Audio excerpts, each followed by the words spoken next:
caffeine and stimulants they cause us to crash and burn. So some better alternatives are, if possible, study ahead of time. I mean, that's probably the #1 strategy, but that's not always possible. We understand that. We have a lot of tests coming up at the same time with finals. So making sure you're getting enough to eat, making sure you're spacing those meals out effectively throughout the day. So eating breakfast every day. Okay, your brain solely runs on carbohydrates, so getting complex carbs from whole grains, whether it's toast or oatmeal or a cold cereal, pairing that with protein at breakfast helps your blood sugar stay stable for longer. So if you have morning tests or if you're waking up early to study, start out with that breakfast. Your brain will function more efficiently and fire more quickly, so you're retrieving information more quickly.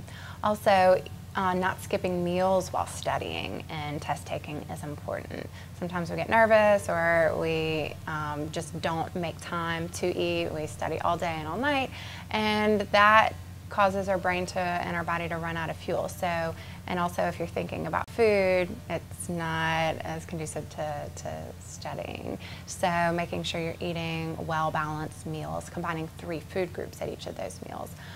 Some kind of grain or starch or carbohydrate or starchy vegetable like potatoes or corn or beans or pasta.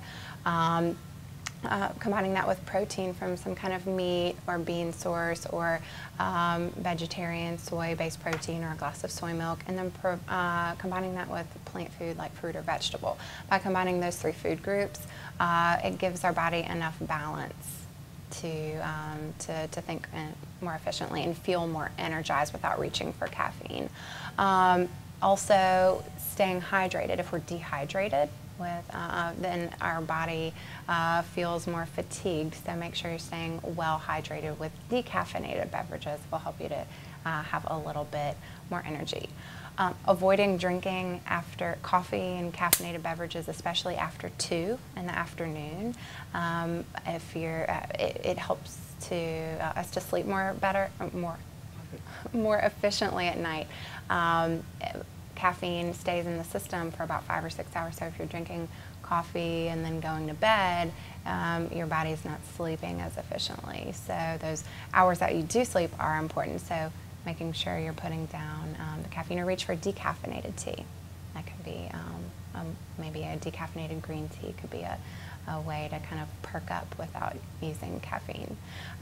Taking study breaks, so every hour or 2, get up and either do some jumping jacks, walk up and down the stairs, get some blood circulating to the brain. That can be a more helpful strategy. As well as doing, maybe alternating the study exercise with the 5 minutes of just moving around, put on a music and dance around, or alternate that with meditation and relaxation. Lower the lights, put on some soothing music, or just take 10 deep breaths. Just some relaxation breathing can actually provide energy and also help you to get more relaxed when you're about to go to sleep. In the long term, another good strategy is to get enough omega-3 fatty acids. That helps brain function, helps improve memory and brain function. So by eating fatty fish like salmon twice a week, or eating walnuts daily, getting flaxseed, milled flaxseed or flax oil in our foods, that can be a great way to improve brain function as well.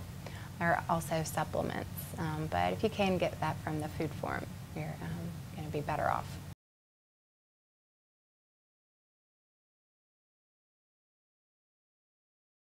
Usually contain other forms of caffeine, like guarana is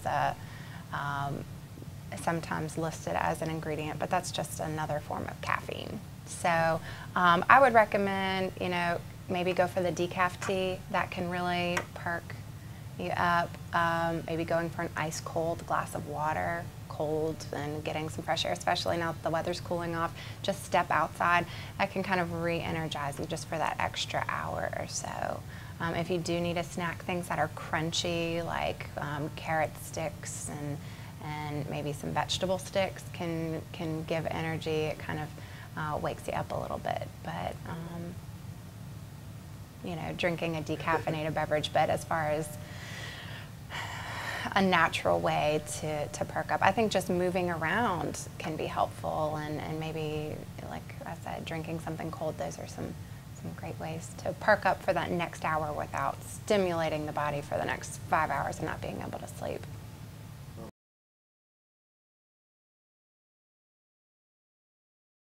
I know that it's really easy to pull, thinking that pulling an all-nighter will help you to perform better, but really if you can get several hours of sleep, that's really where your body is compartmentalizing that information that you've studied. So that is a lot more helpful and beneficial to the brain than pulling the all-nighter and then walking straight into that test.